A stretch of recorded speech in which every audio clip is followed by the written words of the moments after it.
বিসমিল্লাহির রহমানির রহিম। প্রিয় দেশবাসী, আসসালামু আলাইকুম। গণতান্ত্রিক উত্তরণের এক ঐতিহাসিক সন্ধিক্ষণে উপনীত বাংলাদেশ। দেশের সংবিধানের ৭ম অনুচ্ছেদে বলা হয়েছে, প্রজাতন্ত্রের সকল ক্ষমতার মালিক জনগণ।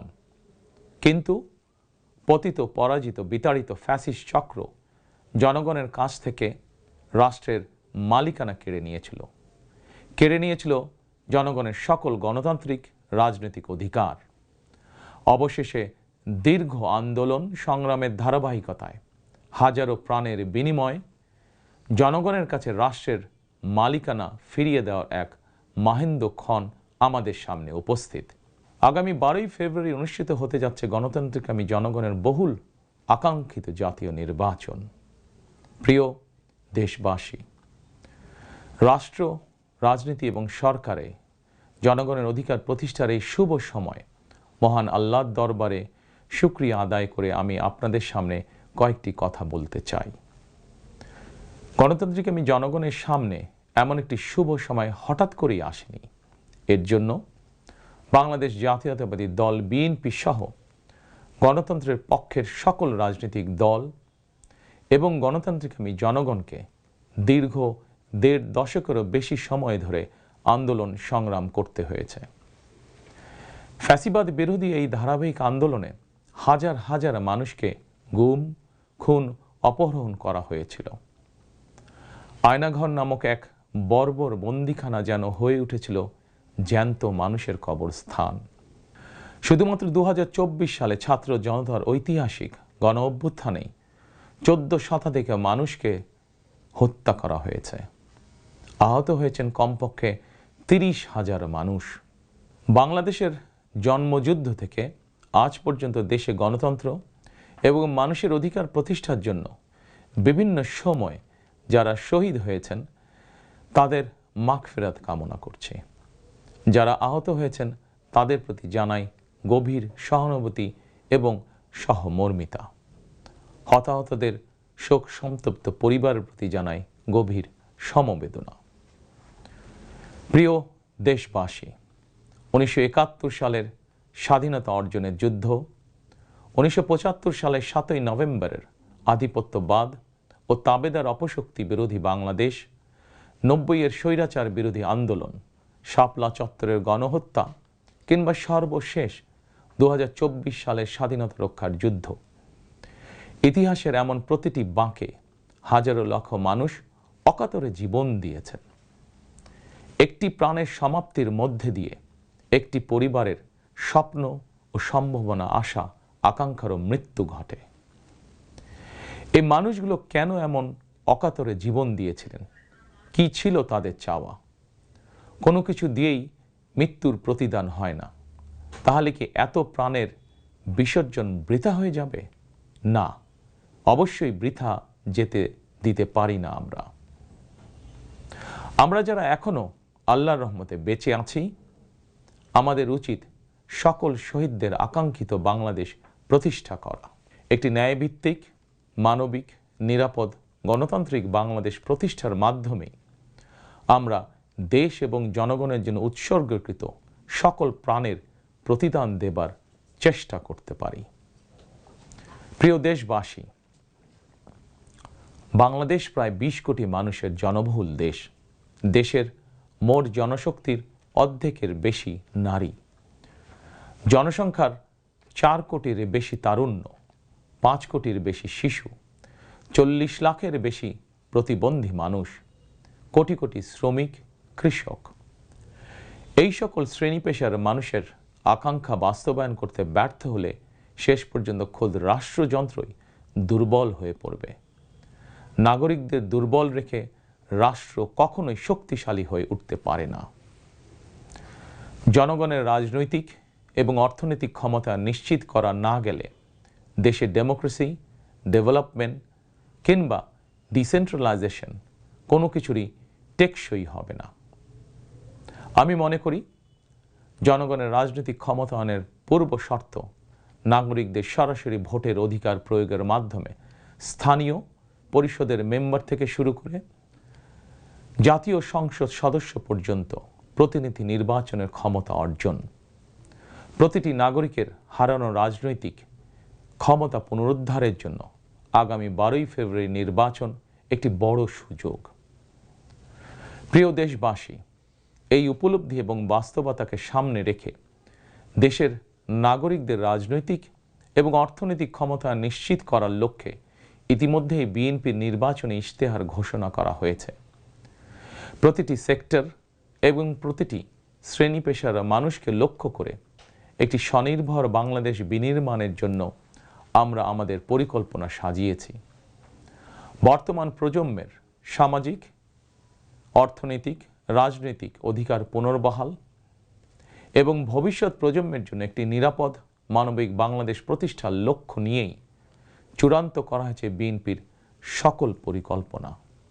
বিশেষ করে দেশের সকল তরুণ তরুণী, বেকার জনগোষ্ঠী এবং নারীদের জন্য দেশে বিদেশে কর্মসংস্থান এবং কর্ম পরিবেশ নিশ্চিত করাই এবার বিএনপির প্রথম এবং প্রধান অগ্রাধিকার। আমি ইশতেহারে উল্লেখিত কয়েকটি বিষয় খুব সংক্ষিপ্তভাবে আজ আবারও দেশবাসীর সামনে তুলে ধরতে চাই। প্রিয় দেশবাসী, বেকার সমস্যা নিরসনের লক্ষ্যে ব্যাংক, বিমা, পুঁজিবাজার সহ দেশের অর্থনৈতিক খাতের সার্বিক সংস্কার, অঞ্চল ভিত্তিক অর্থনীতিকে চাঙা করা এবং শিল্প ও বাণিজ্যে দেশি বিদেশি বিনিয়োগ বৃদ্ধির মাধ্যমে দেশে বিদেশে 1 কোটি কর্মসংস্থান তৈরির লক্ষ্যমাত্রা নির্ধারণ করা হয়েছে। এভাবে পর্যায়ক্রমিকভাবে 1 কোটি কর্মসংস্থান তৈরির লক্ষ্যমাত্রা অর্জনের জন্য কয়েকটি সেক্টরকে বিশেষভাবে চিহ্নিত করে নতুন কর্মসংস্থান তৈরির উপায় এবং কর্মকৌশল নির্ধারণ করা হয়েছে। এরই অংশ হিসাবে দেশব্যাপী কারিগরি এবং ব্যবহারিক শিক্ষা প্রদানের মাধ্যমে বেকার জনগোষ্ঠীকে দক্ষ জনশক্তিতে রূপান্তরিত করা হবে। কলেজ, মাদ্রাসা, বিশ্ববিদ্যালয় বিনামূল্যে স্কিলস ডেভেলপমেন্ট, ফ্রিল্যান্সিং এবং আউটসোর্সিং প্রশিক্ষণ প্রদান করা হবে, যাতে করে বেকার যুবক কিংবা তরুণ তরুণীরা দেশে বিদেশে উচ্চ বেতনের চাকরির জন্য প্রস্তুত হয়ে সরাসরি কর্মক্ষেত্রে কর্মসংস্থানে যুক্ত হতে পারেন। প্রতিটি অঞ্চল ভিত্তিক স্থানীয়ভাবে বিখ্যাত এবং ঐতিহ্যবাহী পণ্যের উৎপাদন এবং বাজারজাতকরণের জন্য বিশেষ উদ্যোগ নেওয়ার প্রস্তুতি রয়েছে।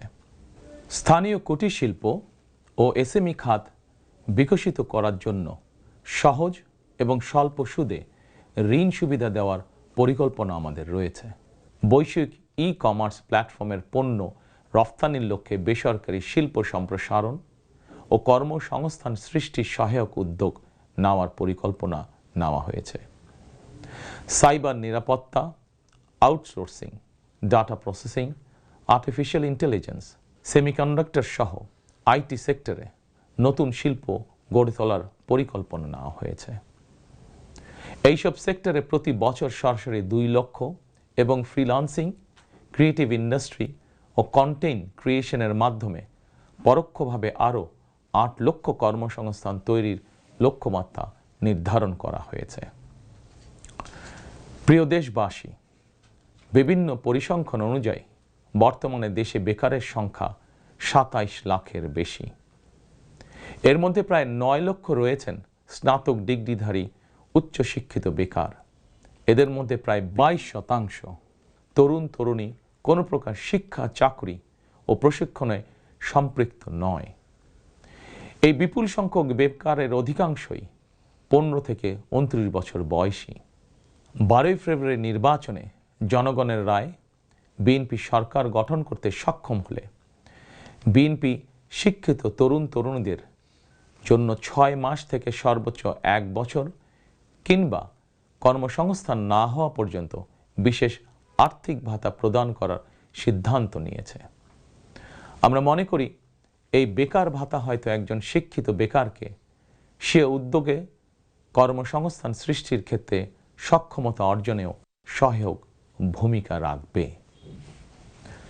প্রিয় দেশবাসী, দেশের অর্ধেক জনশক্তির বেশি নারী শক্তিকে রাষ্ট্র, রাজনীতি, অর্থনীতির মূলধারার বাইরে রেখে দেশের অগ্রগতি সম্ভব নয়। দেশে প্রায় 4 কোটি পরিবার রয়েছে। যদি আপনারা বিএনপিকে রাষ্ট্র পরিচালনার দায়িত্ব দেন, তাহলে আমরা এবার প্রথমবারের মতন দেশে প্রতিটি পরিবারের জন্য ফ্যামিলি কার্ড ইস্যু করার চূড়ান্ত সিদ্ধান্ত নিয়েছি। পরিবারগুলোর নারী প্রধানের নামে ফ্যামিলি কার্ড ইস্যু করা হবে। তবে প্রথম পর্যায়ে অর্থনৈতিকভাবে পিছিয়ে থাকা প্রান্তিক এবং নিম্ন আয়ের পরিবারকে সুরক্ষা দিতে ফ্যামিলি কার্ডে প্রতি মাসে 2,500 টাকা কিংবা সমমূল্যে নিত্য প্রয়োজনীয় খাদ্য সহায়তা দেওয়া হবে। ফ্যামিলি কার্ডের মাধ্যমে আর্থিক সহযোগিতার পরিমাণ, প্রয়োজন এবং বাস্তবতার নিরিখে পর্যায়ক্রমে বাড়ানো হবে। ফ্যামিলি কার্ডটিকে আমরা নারীর অর্থনৈতিক ক্ষমতায়নের প্রতীক হিসাবে মনে করি। প্রিয় ভাই ও বোনেরা, দেশনেত্রী মরহুমা বেগম খালেদা জিয়া নারী শিক্ষার উন্নয়নে দেশে স্নাতকোত্তর পর্যন্ত বিনা বেতনে শিক্ষার সুযোগ চালু করেছিলেন।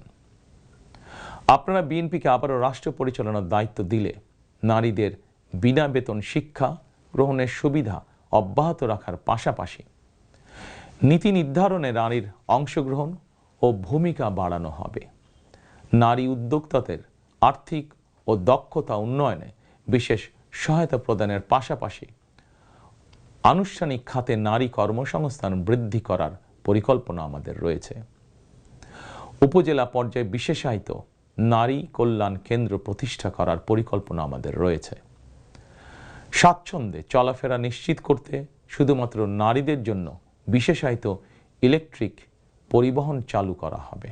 কর্মপরিবেশ নিশ্চিত করতে কর্মস্থলে ডে কেয়ার ও ব্রেস্টফিডিং কর্নার স্থাপন করা হবে। এছাড়া বিশেষ করে রাজধানী ঢাকা সহ বিভাগীয় শহরগুলোতে কয়েকটি নির্দিষ্ট স্থানে হাইজিনিক বাথরুম নির্মাণের পরিকল্পনা আমাদের রয়েছে। আমাদের সমাজের নারীরা নানাভাবে হয়রানি এবং সহিংসতার শিকার হন। বর্তমান সময়ে নারীর প্রতি সাইবার বুলিং উদ্বেগজনক রূপ নিয়েছে।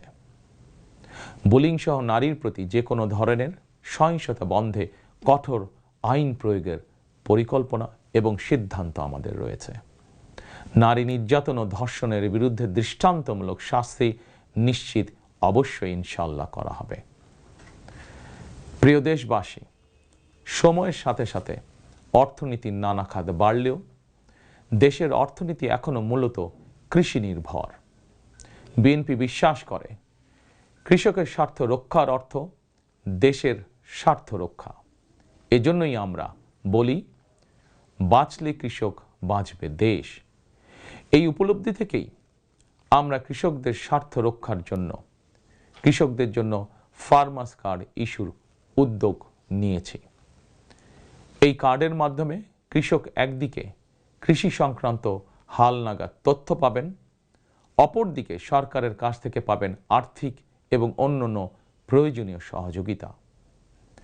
দেশে কোটি কোটি কৃষক শ্রমিক রয়েছেন, অধিকাংশই কর্মক্ষম। কর্মক্ষম কৃষকদের জন্য একদিকে যেরকম কর্মসংস্থান প্রয়োজন, অপরদিকে প্রয়োজন তাদের শ্রমের ন্যায্য মজুরি এবং নিরাপদ কর্মপরিবেশ। আমরা মনে করি কর্মক্ষম এই জনশক্তির শ্রমই হতে পারে বাংলাদেশকে পুনরায় স্বনির্ভর ও সমৃদ্ধ বাংলাদেশে রূপান্তরের চাবিকাঠি। এ কারণেই আমরা বলি, করব কাজ, গড়ব দেশ, সবার আগে বাংলাদেশ। তাই আমরা আমাদের কর্ম পরিকল্পনায় কৃষকদের স্বার্থ রক্ষায় সর্বাধিক গুরুত্ব দিয়েছি। প্রিয় দেশবাসী, আমাদের জনসংখ্যার একটি বিপুল অংশ স্কুল, কলেজ, মাদ্রাসা এবং বিশ্ববিদ্যালয় শিক্ষার্থী। জ্ঞান, বিজ্ঞান আর তথ্য প্রযুক্তির এই বিকাশমান বিশ্বে বাংলাদেশের কোটি কোটি শিক্ষার্থী, এইসব তরুণ তরুণীরাই বদলে দিবে আগামীর বাংলাদেশ। তবে একাডেমিক শিক্ষার স্তরের সর্বোচ্চ ধাপে পৌঁছার এই যাত্রা পথে লক্ষ লক্ষ শিক্ষার্থী কিন্তু বিভিন্ন পর্যায়ে ড্রপ আউট হয়ে যান। নানা বাস্তবতায় ড্রপ আউট হয়ে যাওয়া শিক্ষার্থীদের তালিকায় বিশ্বের যে কয়েকটি দেশ শীর্ষস্থানে রয়েছে, বাংলাদেশ তার অন্যতম। একজন শিক্ষার্থী শিক্ষা স্তরের যে কোনো পর্যায়ে ড্রপ আউট হওয়ার পর তাদেরকে যেন বেকার জীবন কাটাতে না হয়, সেজন্য হাই স্কুল পর্যায় থেকে আমরা শিক্ষা কারিকুলামে কারিগরি এবং ব্যবহারিক অর্থাৎ টেকনিক্যাল এবং ভোকেশনাল শিক্ষাকে আবশ্যকীয় করার প্রস্তুতি এবং পরিকল্পনা নিয়ে রেখেছি। একই সঙ্গে দেশের জনশক্তিকে জনসম্পদে রূপান্তর করতে বাংলা এবং ইংরেজির পাশাপাশি হাই স্কুল পর্যায় থেকে সিলেবাসে তৃতীয় আরেকটি ভাষা শিক্ষার ব্যবস্থা রাখার সিদ্ধান্ত এবং পরিকল্পনা আমরা গ্রহণ করেছি। আমরা মনে করি একজন ব্যক্তির একাধিক ভাষা জ্ঞান থাকলে বিশ্বের যে কোনো দেশেই কর্মসংস্থানের অভাব হবে না। বৈশ্বিক চ্যালেঞ্জ মোকাবেলা করে একজন শিক্ষার্থী যাতে যোগ্যতম হিসাবে এগিয়ে যেতে পারেন, সেই চিন্তাকে সামনে রেখেই আমরা শিক্ষা বিশেষজ্ঞদের গবেষণা এবং সুপারিশের ভিত্তিতে শিক্ষা কারিকুলাম পরিমার্জনের পরিকল্পনাও চূড়ান্ত করেছি। আমরা শিক্ষা কারিকুলাম এমনভাবে ঢেলে সাজানোর প্রস্তুতি নিয়েছি যাতে সকল শিক্ষার্থী শিক্ষা স্তরের প্রতিটি ধাপে একাডেমিক জ্ঞানের পাশাপাশি একটি বিশেষ কারিগরি ব্যবহারিক শিক্ষার দক্ষতাও অর্জন করতে সক্ষম হন। প্রিয় দেশবাসী, আমরা রিজিকে বিশ্বাস করি এবং সাধারণত আমরা রিজিক বলতে খাওয়া দাওয়া কিংবা অর্থ সম্পদকে বুঝি। তবে ধর্মীয় দৃষ্টিতে রিজিকের একাধিক স্তর রয়েছে। সবচেয়ে গুরুত্বপূর্ণ একটি স্তর হচ্ছে মানুষের শারীরিক ও মানসিক সুস্থতা। শারীরিক ও মানসিক সুস্থতার জন্য আমরা জনগণের স্বাস্থ্য সেবা নিশ্চিত করার কার্যকর উদ্যোগ এবং পরিকল্পনা গ্রহণ করেছি। জনগণের দৌড়গোড়ায় চিকিৎসা সেবা পৌঁছে দিতে prevention is better then cure, অর্থাৎ প্রতিকারের চেয়ে প্রতিরোধী উত্তম, আমরা এই নীতিতে প্রবর্তন করতে চাই। এই লক্ষ্যে আমরা প্রাথমিক স্বাস্থ্য ও চিকিৎসা কোর্স সম্পন্ন করিয়ে সারা দেশে 1 লক্ষ হেলথ কেয়ার নিয়োগ দেওয়ার পরিকল্পনা গ্রহণ করেছি। নিয়োগ পাওয়া হেলথ কেয়ারদের শতকরা 80% হবেন নারী সদস্য। প্রতিটি ইউনিয়ন পর্যায়ে নিয়োগ পাওয়া হেলথ কেয়ারগণ মানুষের দৌড়গোড়ায় যাবেন এবং তাদেরকে প্রাথমিক চিকিৎসা ও পরামর্শ দেবেন। আমরা মনে করি কোনো রোগ প্রতিরোধের ব্যাপারে প্রাথমিক পর্যায়ে সঠিক পরামর্শ পেলে অনেক রোগী শুরুতেই নিরাময় করা সম্ভব হয়ে ওঠে। প্রিয় দেশবাসী, বিজ্ঞান ও তথ্য প্রযুক্তির বর্তমান বিশ্ব আরও এক ধাপ এগিয়ে এখন কৃত্রিম বুদ্ধিমত্তার যুগে প্রবেশ করেছে। চাইলেও কারো পক্ষে এর প্রভাব থেকে মুক্ত থাকা সম্ভব নয়। রাজনীতি, রাষ্ট্রনীতি, অর্থনীতি সবকিছুই এখন তথ্য প্রযুক্তিকে ঘিরেই আবর্তিত হচ্ছে। সুতরাং তথ্য প্রযুক্তির বিশ্ব শাসন করার মতন মেধা, যোগ্যতা, জ্ঞানে, বিজ্ঞানে আমাদের তরুণ সমাজ সমৃদ্ধ না হতে পারলে ভবিষ্যতের চ্যালেঞ্জ মোকাবেলা আমাদের পক্ষে অসম্ভব হয়ে পড়বে। এই চ্যালেঞ্জ মোকাবেলায় রাষ্ট্রীয় নীতি কী হবে, বিএনপি ইতিমধ্যেই সেই সব কার্যক্রম চূড়ান্ত করেছে। আইসিটিকে দেশের অন্যতম থ্রাস্ট সেক্টর হিসেবে চিহ্নিত করে ফ্রিল্যান্সিং এবং আউটসোর্সিং সহ তথ্য প্রযুক্তি খাতকে রাষ্ট্রীয়ভাবে সহযোগিতা করার নীতিমালা চূড়ান্ত করেছে বিএনপি। প্রিয় দেশবাসী, আপনারা জানেন সকল বাধা উপেক্ষা করে 2023 সালে ফ্যাসিবাদী শাসন আমলেই বিএনপি রাষ্ট্র মেরামতের 31 দফা উপস্থাপন করেছিল। এরপর প্রতিটি দফা কিভাবে বাস্তবায়ন করা হবে সেই বিষয়ে দেশে প্রবাসে বসবাসরত সংশ্লিষ্ট ক্ষেত্রে বিশেষজ্ঞদের সঙ্গে মাসের পর মাস আলোচনা করে কর্ম পরিকল্পনা বাস্তবায়নে প্রক্রিয়া এবং পদ্ধতিও চূড়ান্ত করা হয়েছে। প্রতিটি দফা বাস্তবায়নে ব্যয় নির্বাহের খাতও যথাযথভাবে চূড়ান্ত করা হয়েছে। কারণ আমরা মনে করি দেশ এবং জনগণের স্বার্থে কোনো শুভ উদ্যোগ নিলে সমস্যা হওয়ার কোনো কারণ নেই। বেগম খালেদা জিয়া রাষ্ট্রের টাকা দিয়েই বিনামূল্যে নারী শিক্ষার সুযোগ করে দিয়েছিলেন। প্রিয় দেশবাসী, আপনারা জানেন ফ্যাসিবাদের শাসন আমলে প্রতি বছর দেশ থেকে $16 বিলিয়ন পাচার করে দেওয়া হতো। এভাবে দুর্নীতি এবং টাকা পাচার আর অপচয় রোধ করা গেলে ফ্যামিলি কার্ড, ফার্মার্স কার্ড কিংবা বেকার ভাতা প্রদানের মতন ইতিবাচক উদ্যোগগুলো বাস্তবায়নের জন্য অর্থের সংকুলন অসম্ভব নয়। শুধু রাজনৈতিক সদিচ্ছার প্রয়োজন। জনস্বার্থে প্রতিশ্রুতি পূরণের রাজনৈতিক সদিচ্ছা বিএনপির রয়েছে। প্রিয় দেশবাসী, আমাদের সকল ওয়াদা বাস্তবায়নের জন্য আপনাদের দোয়া, সমর্থন, সহযোগিতা এবং ভোট চাই। প্রিয় দেশবাসী, জনগণ রাষ্ট্রের মালিক। জনগণ রাষ্ট্রের মালিক হলে রাষ্ট্রের সুযোগ সুবিধাও ভোগ করা জনগণের অধিকার। কিন্তু ফ্যাসিবাদ আমলে সকল সুযোগ সুবিধা সম্পদ জনগণের পরিবর্তে মাফিয়া সিন্ডিকেটের হাতে কুক্ষিগত ছিল। সুতরাং এবারের নির্বাচনের মাধ্যমে বিএনপি শুধু রাষ্ট্রের মালিকানাই নয়, জনগণ যাতে ন্যায্যভাবে রাষ্ট্রীয় সুযোগ ও সুবিধাও ভোগ করতে পারেন, বিএনপি সেটিকেও ইনশাল্লাহ নিশ্চিত করতে চায়। প্রিয় দেশবাসী, সমাজের প্রতিটি শ্রেণী পেশার মানুষের প্রতি লক্ষ্য রেখেই আমরা আমাদের আগামীর বাংলাদেশ গড়ার পরিকল্পনা সাজিয়েছি। আমাদের এই পরিকল্পনা থেকে সমাজের কোনো অংশই বাদ যায়নি। দেশে প্রতিবন্ধী প্রায় 40 লক্ষ মানুষের কল্যাণ নিয়েও আমাদের পরিকল্পনা রয়েছে। আমরা মনে করি প্রতিবন্ধী মানুষদের প্রতি শুধু পরিবার নয়, রাষ্ট্রেরও বিশেষ দায়িত্ব রয়েছে। আমরা সেই দায়িত্ব যথাযথভাবে পালন করতে চাই। বাংলাদেশে প্রায় 2 লক্ষ মসজিদ রয়েছে। এই মসজিদের কয়েক লক্ষ খতিব, ইমাম, মুয়াজ্জিম সাহেব রয়েছেন। জন্ম থেকে মৃত্যু পর্যন্ত এই মানুষগুলোর সঙ্গে আমাদের রয়েছে ধর্মীয়, সামাজিক, আত্মিক এবং আধ্যাত্মিক সম্পর্ক। এদের অনেকেই আর্থিকভাবে পিছিয়ে রয়েছেন। জনগণের রায় বিএনপি রাষ্ট্র পরিচালনার সুযোগ পেলে দেশের ইমাম, খতিব, মুয়াজ্জিম এবং একইভাবে অন্য সকল ধর্মের ধর্মীয় গুরুদের জন্য রাষ্ট্রীয়ভাবে আর্থিক সহযোগিতা ইনশাল্লাহ আমরা নিশ্চিত করতে চাই। প্রিয় দেশবাসী, পতিত, পরাজিত ও বিতাড়িত ফ্যাসিবাদ অপশক্তি দেশের সকল সাংবিধানিক এবং বিধিবদ্ধ প্রতিষ্ঠানগুলোকে অকার্যকর করে দিয়েছিল। প্রশাসনকে চূড়ান্ত রকমের দলীয়করণ করে ফেলেছিল।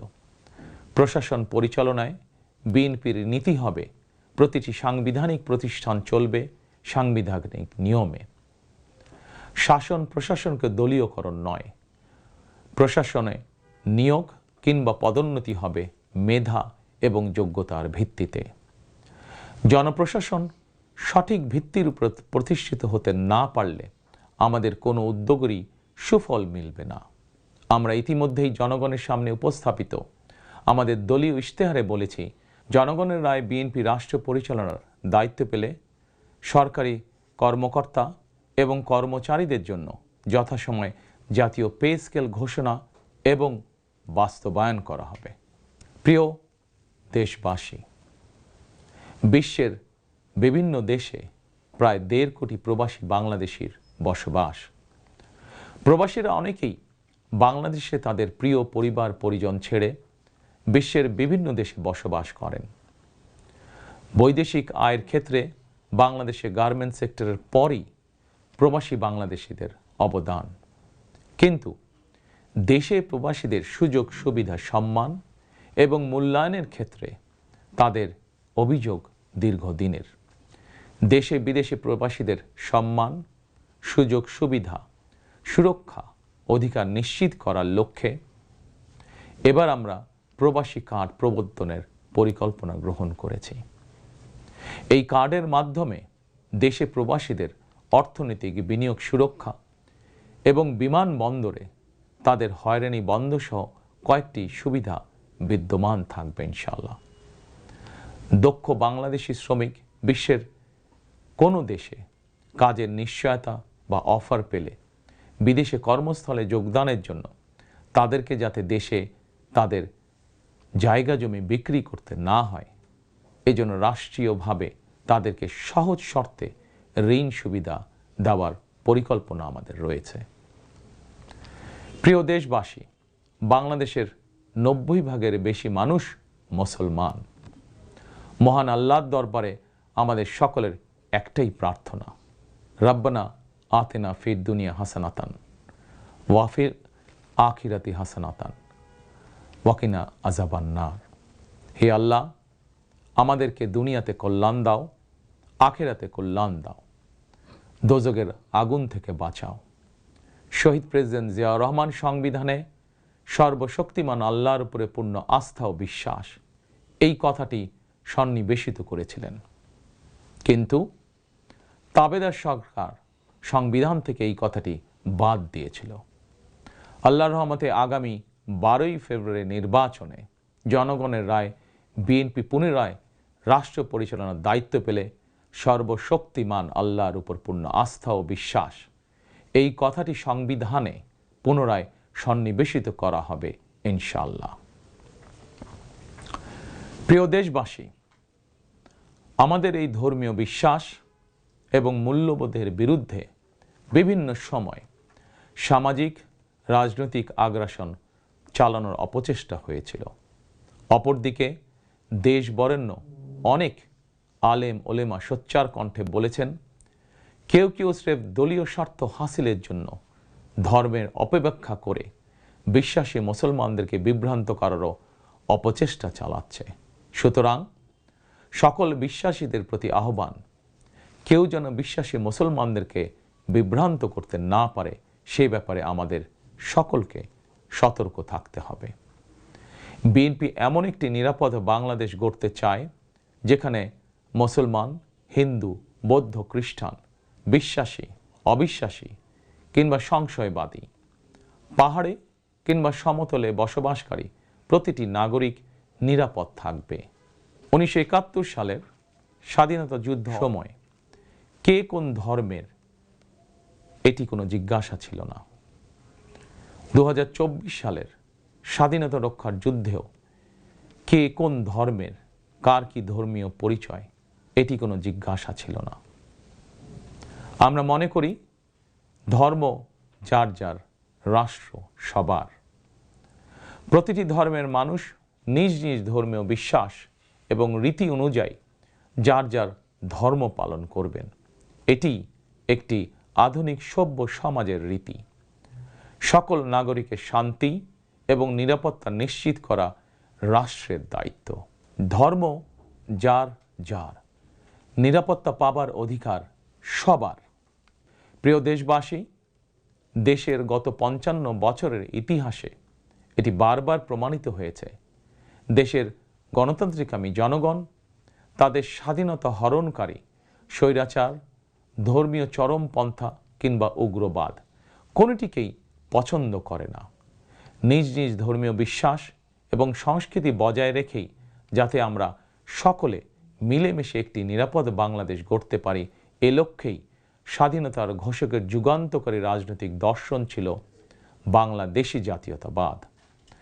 দল, মত, ধর্ম, বর্ণ নির্বিশেষে এই বাংলাদেশ আমাদের সবার। আমরা সবাই বাংলাদেশী। প্রিয় দেশবাসী, দেশের জনগণের সমর্থনে বিএনপি অতীতে বহুবার রাষ্ট্র পরিচালনার সুযোগ পেয়েছে। স্বাধীনতার ঘোষক জিয়াউর রহমান রাষ্ট্র পরিচালনার দায়িত্ব পেয়ে দেশকে স্বনির্ভর বাংলাদেশ হিসাবে গড়ে তুলেছিলেন। বাংলাদেশের স্বার্থের পক্ষে থাকার কারণেই তাকে শাহাদাত বরণ করতে হয়েছে। আমার মা মরহুমা বেগম খালেদা জিয়া, যাকে বাংলাদেশের জনগণ অর্থাৎ আপনারাই দেশনেত্রী উপাধি দিয়েছিলেন, তিনি কখনোই আপনাদের সম্মানের অমর্যাদা করেননি। জীবনের শেষ বয়সে এসেও তিনি জেল জুলুম বরণ করেছেন, কিন্তু বাংলাদেশের স্বার্থের সঙ্গে আপোষ করেননি। সন্তান হিসাবে আমি জানি তার কাছে অনেক প্রস্তাব এসেছিল। তিনি চাইলেই সেই প্রস্তাব গ্রহণ করে জেল জুলুম এড়িয়ে বিদেশে চলে যেতে পারতেন, কিন্তু তার হৃদয় জুড়ে ছিল বাংলাদেশ। দেশের স্বাধীনতাপ্রিয় গণতন্ত্রকামী জনগণের বিশ্বাস ছিল খালেদা জিয়া জালিমের কারাগারে থাকলেও তিনি তাবেদার অপশক্তির ভয়ের কারণ। খালেদা জিয়াও জনগণের বিশ্বাস এবং ভালোবাসার মর্যাদা দিয়েছিলেন। তিনি দেশেই থেকেছিলেন শেষ দিন পর্যন্ত। প্রিয় দেশবাসী, ফ্যাসিবাদ মুক্ত বাংলাদেশে আপসীন নেত্রী বেগম খালেদা জিয়া দেশে পুনরায় গণতন্ত্রকে প্রাতিষ্ঠানিক রূপ দিতে চেয়েছিলেন, জনগণের অধিকার প্রতিষ্ঠা করতে চেয়েছিলেন। দেশের স্বাধীনতা প্রিয় গণতন্ত্রকামী জনগণের সামনে খালেদা জিয়ার আকাঙ্ক্ষা পূরণের সেই সময় উপস্থিত। আগামী 12ই ফেব্রুয়ারি রাষ্ট্র ও সরকারের জনগণের অধিকার প্রতিষ্ঠার দিন। দেশনেত্রী খালেদা জিয়া জনগণের চূড়ান্ত বিজয় দেখে যেতে পারেননি। প্রিয় দেশবাসী, সারা দেশের সকল ছাত্র জনতা, কৃষক, শ্রমিক, রিক্সা চালক, গার্মেন্টস কর্মী, ফুটপাতের হকার থেকে শুরু করে শিক্ষক, সাংবাদিক, শিল্পী, বুদ্ধিজীবী, পেশাজীবী, শ্রমজীবী, সরকারি বেসরকারি চাকরিজীবী, ব্যবসায়ী কিংবা শিল্প উদ্যোক্তা এবং দেশের সকল মায়েরা, বোনেরা, সবার কাছে আমার বিনীত আবেদন, আপনারা যারা শহীদ জিয়াকে ভালোবাসেন, দেশনেত্রী বেগম খালেদা জিয়াকে ভালোবাসেন, স্বাধীনতা ও গণতন্ত্রকে ভালোবাসেন, আগামী 12ই ফেব্রুয়ারি জাতীয় নির্বাচনে আপনারা ধানের শীষকে বিজয় করুন। ধানের শীষের বিজয়ের অর্থ বাংলাদেশের বিজয়।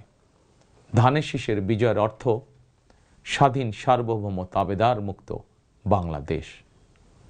প্রিয় দেশবাসী, শহীদ জিয়া আর দেশনেত্রী বেগম খালেদা জিয়ার সাফল্য যাত্রা অব্যাহত রাখতে আমি আমার দলের নেতাকর্মীদেরকে সঙ্গে নিয়ে বিএনপির রাজনৈতিক, সামাজিক, অর্থনৈতিক কর্মসূচিগুলো বাস্তবায়নের জন্য দীর্ঘদিন থেকে হাতে কলমে প্রস্তুতি নিয়েছি। 2001 সালে যখন আপনাদের সমর্থনে বিএনপি রাষ্ট্র পরিচালনার দায়িত্ব পালন করেছিল, আমি তখন সরকারের অংশ হইনি। তবে বিএনপির একজন কর্মী হিসাবে সারা দেশে প্রতিটি জেলা, উপজেলা, গ্রাম, নগর, বন্দরে ঘুরেছি। আপনাদের স্থানীয় সমস্যাগুলো, সম্ভাবনাগুলো জানার, বোঝার চেষ্টা করেছি। পরিস্থিতির কারণে বিদেশে থাকতে বাধ্য হলেও হৃদয়, মন, সত্তা জুড়ে ছিল বাংলাদেশ, বাংলাদেশের জনগণ। আমি তাই বিদেশে অবস্থানকালীন সময়েও দেশের প্রতিটি এলাকায় আপনাদের সঙ্গে যোগাযোগ রাখার চেষ্টা করেছি।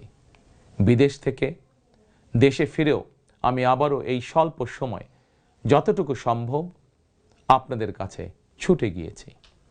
আমি আপনাদের ভালোবাসা পেয়েছি, বিএনপির প্রতি আপনাদের আবেগ এবং ভালোবাসা উপলব্ধি করেছি। প্রিয় দেশবাসী, 12ই ফেব্রুয়ারি বিএনপির প্রতি আবারও আপনাদের ভালোবাসা প্রকাশের দিন। অতীতে আপনাদের সমর্থনে বিএনপি একাধিকবার রাষ্ট্র পরিচালনার দায়িত্ব পালন করেছে। দেশ পরিচালনা করতে গিয়ে সেই সময় কোনো কোনো ক্ষেত্রে হয়তো আমাদের অনিচ্ছাকৃত কিছু ভুল ত্রুটি হয়েছে। সেজন্য আমি দেশবাসীর কাছে আন্তরিকভাবে দুঃখ প্রকাশ করছি। অতীতের ভুল থেকে শিক্ষা নিয়ে অর্জনগুলোকে অবলম্বন করে বর্তমান এবং ভবিষ্যৎ প্রজন্মের জন্য একটি নিরাপদ বাংলাদেশ গঠনের জন্য আগামী 12ই ফেব্রুয়ারি জাতীয় নির্বাচনে আবারও আমি আপনাদের সমর্থন চাই। আমি দেশ এবং জনগণের জন্য, আপনার এবং আপনার পরিবারের সদস্যদের জন্য যেসব পরিকল্পনা গ্রহণ করেছি, প্রতিটি পরিকল্পনা বাস্তবায়নের জন্য ধানের শীষে আপনাদের সমর্থন এবং আপনাদের ভোট চাই। প্রিয় দেশবাসী, প্রতিটি পরিকল্পনা বাস্তবায়নের জন্য কঠোরভাবে দুর্নীতি নিয়ন্ত্রণ, আইনের শাসন প্রতিষ্ঠা এবং জনগণের কাছে রাষ্ট্র এবং সরকারকে দায়বদ্ধ রাখার কোনোই বিকল্প নেই। রাষ্ট্র পরিচালনায় আপনাদের সমর্থন পেলে দেশের আগামী দিনে সরকার হবে জনগণের কাছে দায়বদ্ধ। দেশে দুর্নীতি নিয়ন্ত্রণে যতটা কঠোর হওয়া যায়, বিএনপি সরকার ইনশাল্লাহ ততটাই কঠোর হবে। দেশে পুনরায় আইনের শাসন প্রতিষ্ঠিত হবে ইনশাল্লাহ। দেশবাসীর কাছে এটি আমার অঙ্গীকার, বিএনপির অঙ্গীকার। আপনাদের কাছে আমার অঙ্গীকারের কারণ আপনারাই বিএনপির সকল রাজনৈতিক ক্ষমতার উৎস। প্রিয় দেশবাসী, ফ্যাসিবাদ আমলে 2024 সালের 7ই জানুয়ারি তথাকথিত দামি নির্বাচনে আমি আপনাদের প্রতি আহ্বান জানিয়ে বলেছিলাম, 7ই জানুয়ারি সারাদিন পরিবারকে সময় দিন। বর্তমানে ফ্যাসিবাদ মুক্ত বাংলাদেশে অনুষ্ঠিত জাতীয় নির্বাচনে এবার দেশবাসীর প্রতি আমার আহ্বান, আপনাদের প্রতি আমার বিনীত আবেদন, 12ই ফেব্রুয়ারি সারাদিন ধানের শীষে ভোট দিন। তারুণ্যের প্রথম ভোট ধানের শীষের জন্য হোক। প্রিয় দেশবাসী, গণতন্ত্রকামী প্রিয় ভাই ও বোনেরা, 12ই ফেব্রুয়ারি আপনারা ধানের শীষের প্রার্থীদের দায়িত্ব নিন। 13 তারিখ থেকে আপনাদের নির্বাচিত এমপিরা আপনাদের দায়িত্ব নেবে। নির্বাচিত প্রতিনিধিরা আপনাদের দায়িত্ব ঠিক মতন পালন করছে কিনা সেটি নিশ্চিত করার দায়িত্ব আমি নেব ইনশাল্লাহ। 12ই ফেব্রুয়ারি যদি আপনাদের সমর্থন পাই, তাহলে রাষ্ট্র পরিচালনায় বিএনপির মূল মন্ত্র থাকবে মহানবীর মহান আদর্শ, ন্যায়পরায়ণতা। 12ই ফেব্রুয়ারি জনগণের বাংলাদেশে জনগণের অধিকার প্রতিষ্ঠার এই দিনে আমি আল্লাহর দরবারে ধানের শীষের বিজয় কামনা করে আমার বক্তব্য শেষ করছি। 12ই ফেব্রুয়ারি সারাদিন ধানের শীষে ভোট দিন। আল্লাহ হাফেজ। বাংলাদেশ জিন্দাবাদ। বাংলাদেশ জাতীয়তাবাদী দল জিন্দাবাদ।